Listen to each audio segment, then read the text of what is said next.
ඔයාගේ වාහනේ විකුණ ගන්නකම් අසහනෙන්ද? ඔයාට වාහනයක් ගන්නකම් අසහනෙන්ද? මෙන්න හොඳම තෝතැන්න රියා අසහනේ YouTube channel එක අදම subscribe කරන්න. අද මම කියන්න යන්නේ Nissan X-Trail Jeep එක පිළිබඳවයි. මේක අයිති වෙන්නේ SUV කාණ්ඩයටයි. මේක second hand Jeep එකක්.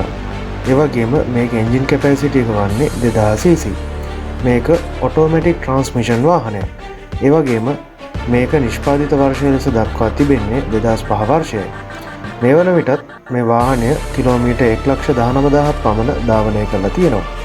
මේ අයිතිකරු විසින් මේ විකුණුම් මිල ලෙස දක්වා තිබෙන්නේ 51,50,000යි. නමුත් මේ වාහනය පරීක්ෂා කිරීමෙන් අනතුරුව මේ මිලෙහි යම්කිසි සංශෝධනයක් කර ගැනීමට හැකියාව තිබෙනවා. තවද ඔයා මේ වීඩියෝ එක නරඹන වෙලාවේදී මෙම වාහනේ විකිණී තියෙන්න පුළුවන්. එහෙම මේ වාහනේ විකිණී තියෙනවා නම් අපි අපේ කමෙන්ට් වල සෝල් ලෙස කමෙන්ට් කරලා තියෙනවා. ඔයා හිතනවා නම් මේක තමයි ඔයාගේ සිහින වාහනේ කියලා. මේ වීඩියෝ එකේ තියෙනවා මේ වාහනේ ඕනර්ගේ contact number එක. අදම කතා කරලා එතම ගිහින් බලන්න.